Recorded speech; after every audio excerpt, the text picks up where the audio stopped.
My people, you're welcome. Oh. Thank you so much for joining me once again on Bear and Unscripted. Wow, it's been a year. 2023 has been a year. Don't know if it's me only, but the only thing that I have to say about 2023 is what a year. So I turned 40 this year in April, and my 40s has been a great experience. I think I've just learned a lot about life. I've just experienced a whole lot of things, and it's been a time of reflection as well, a time of growth, and yes, a time of letting go. And one aspect of life that has undergone, significant change is the realm of friendships. And navigating this realm is not always a smooth journey, especially at this age. And I know I'm not the only one in this, because I've been speaking to other people as well, and they've told me the same thing. Like, Faith, it's not easy. So I just wanted us to speak about this topic today, and I'll tell you, like, for me, how I was able to determine whether a friendship is still worth my time and energy, and when it was not. I think as we grow, we realize that we want something more deeper. We don't want friends that we just need to party with, anymore. We want somebody we can connect with. We want, somebody to grow with, and somebody to talk about life with, and experience life with as well. We want them to understand us, and we want to understand them as well. You know what I mean? We want to be in sync with whoever is in our lives. And if we feel that the person is no longer that, I think it's time. You just know that it's time to let go. So let's dive in. I think I've got about seven things that made me see, or were like made it clear for me that, okay, this is no longer a friendship that I need to be around. Stick around. So sometimes we stay in friendships because of guilt, or because we feel that, we don't want to be the bad person, or whatever the case is, man. I just feel like we stay for too long for all the wrong reasons. So for me, some of the signs that let me know that it's time to exit or to let go of an unfruitful friendship was, the friendship was one-sided. I found myself being the one who's making all the effort. Birthdays, when it's someone's birthday, I would be the one to take them out, make them feel good. But I wouldn't get this back. I wouldn't get the same energy that I put in the friendship. I wouldn't get it back. And there was a time, I'm just giving you my own examples now. Um, you know, you, when a friendship is one sided, you know that if you need anything, the person is not going to be there for you. But when they need something, you can always show up for them. And for me, that's not right, because I do remember there was a friendship that I let go of, where the person wanted me to be available to pick them up all the time. And because I understood that she didn't have a car, I was like, okay, no, it's fine. I'll pick you up. And then when it came time for me to be picked up, when I didn't have a car, the person was no longer there. I basically knew that this friend is not there for me when I need her. I could just see that I'm putting all the effort. I'm doing all the things. I'm taking this woman out for her birthdays, but she never does the same for me. She doesn't even remember my birthday, you know? And right now there's social media everywhere. Even if you don't actually know the birthday in your head, you don't need to memorize it, but Facebook and all these other things will probably remind you of someone's birthday. So I'll do all of these things. I would call her, or I'd send her a message, and I would take the extra step to take her out and make her feel good for her birthday. But I would never get this back. So I just knew that, okay, it looks like I'm the one who's putting more effort in this friendship, and this person is just not reciprocal. Another sign was I notice that I'm being taken from, you know. I call them energy vampires. Just someone who just constantly takes and takes and takes and takes from you and never give anything back. And they always have excuses like how hard life is for them, or there's just always something that makes you feel sorry for them, and then you end up giving to them. I call them energy vampires, guys, because there is no way that you can have a friend next to you, and whenever something needs to be paid for, something needs to be done, you are the one who takes the lead. There's no friendship there. You know what I mean? So, for example, I would maybe pay the bill when we go out, or always pay the. I don't remember her paying for anything. I would pay the bill anytime we go out. I would help her out whenever she's in need. Sometimes there would be problems within the home. They're not able to get this or that, and I'll just show up as a friend. And for me, I thought that I was helping out, but no, I felt depleted at the end, because when there is no way that you can just keep on giving and giving and giving. At some point you're going to get tired. And I took a step back, and you'd invite someone for dinner in your house, invite them for dinner, invite them for lunch, and they would bring nothing.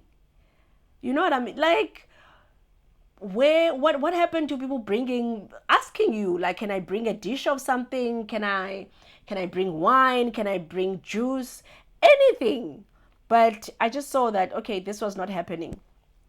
Another sign that let me know that it was time to let go was that I felt like I can't trust this person.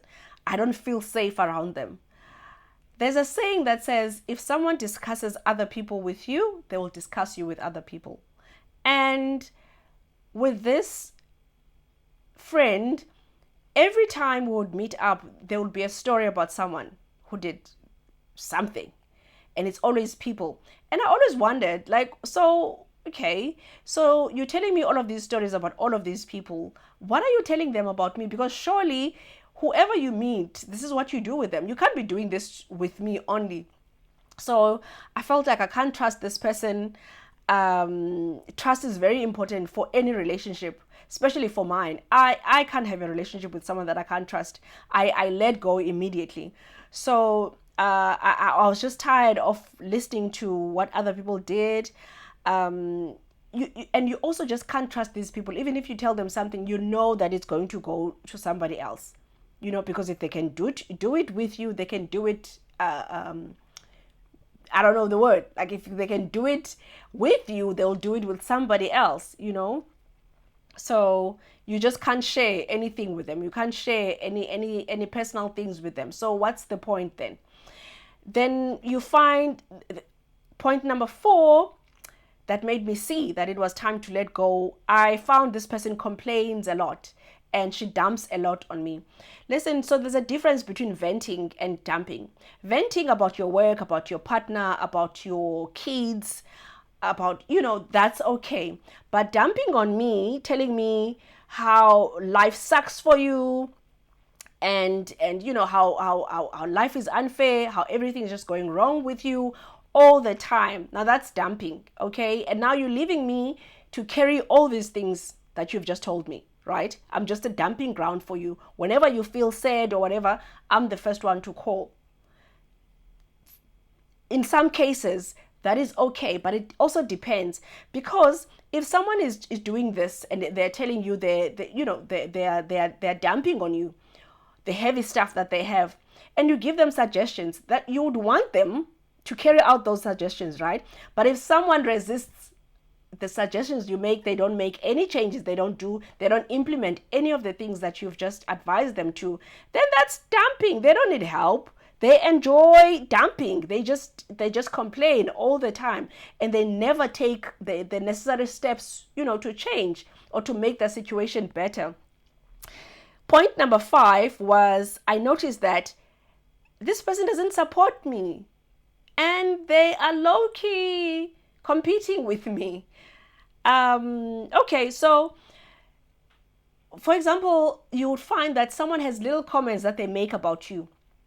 I love my gym, and I love dancing and whatever, and sometimes I would make videos of myself and I'll put them on my WhatsApp status, and then you'd find this subtle this subtle messages like, oh, there you go again, oh my god, we're gonna die, oh, you're just showing off.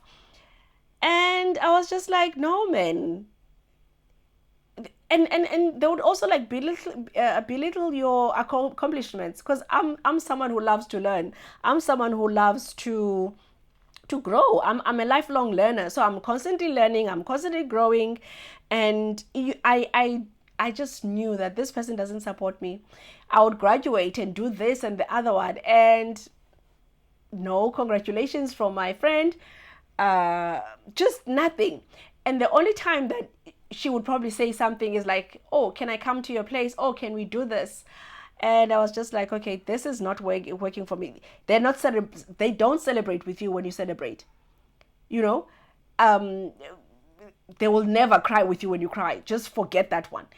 But it's very important to see when you are excited about something and you are telling someone that you think is your friend. It's very important for you to watch how they react. Stop being excited for a second and watch how they react, and then that will let you know what's up. Point number 6 that let me know that it was time to let go of a friendship.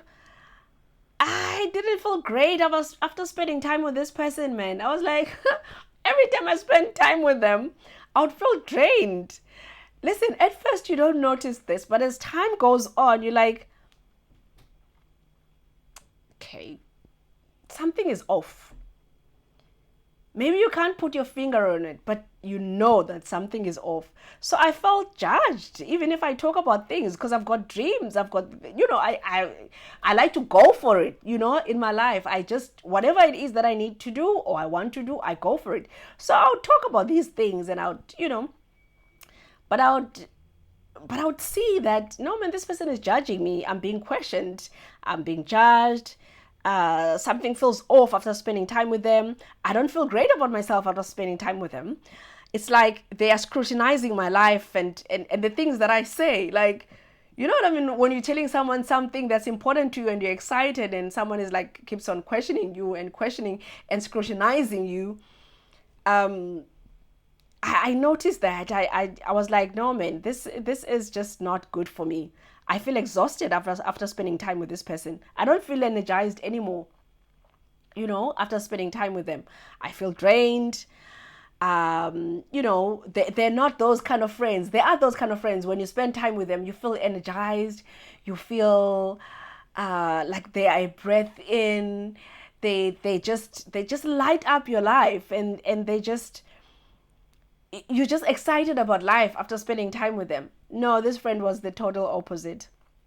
So I understood that I need to pay attention to people who suck my energy, because I don't want anybody to do that to me. The other sign that let me know, I think this is point number 7 now, that let me know that it was time to let go of this friendship, is that you dread talking to them. You know, when you get an SMS from someone or they call you and you dread picking up their call because you're just like, oh my God. That, for me, that was the sign. I was like, I don't need this. Because you know that whatever is on that message, this call is not about anything important, first of all. It's probably about some story about someone, or, oh, hi, I'm checking on you, and it's not checking on you. Actually, it's just to know what are you doing today so that I can join you, and or whatever. It's just something that you don't need. And the messages as well, if you see that you're not interested in opening someone's message, you're not looking forward to answering their call, you don't even want to call them, then for me that was just like, that's it. Because I found myself taking time to read their messages. I would literally take days to open WhatsApp message. I know I'm bad at that anyway. Like, I'm not very good with WhatsApp. It depends on what state of mind I'm in, then I can look at someone's message. Just because someone has my number doesn't mean that they have access to me 24/7. And that is just how I choose to keep it. So there's some friendships that are worth fighting for, and there's some friendships that are just not worth fighting for. So I am looking in friendships, I look for love, I look for support, I look for being able to feel good around you, being able to be myself around you, and share things that grow both of us. I'm looking for that. I'm looking for mutual benefit for both of us. I must benefit as much as you need to benefit as well in the friendship. So I understand that things don't need to be perfect. People are not perfect. I'm not perfect either, but um, let it be a give and take, please. Let it not be a take, because then it's just not going to work. So if you have someone like that in your life, if you have someone that loves you, without any judgment, someone who's always there for you, that doesn't mean that they need to be there for you 100%. They've got a life to live. Someone who understands you, someone you can talk to about anything, someone you can trust about your deepest stuff, someone you can pray with, someone you can discuss your aspirations with. It doesn't mean that you need to tell each and every Jack and Jill about your dreams, because they won't get them, because they are your dreams. So please keep those people, because those people are very special. Please, man, guys, let me know your thoughts and comments about this. I'm still navigating this 40 years life. But it's great. So I'd love to hear what you guys have to say. Thank you so much for listening. Don't forget to share, like, comment. I'm looking for comments, you guys. I'm looking for you to tell me how are you navigating these friendships, so that I can learn from you as well. Thank you so much for watching. See you next time. Bye. Take care of yourselves.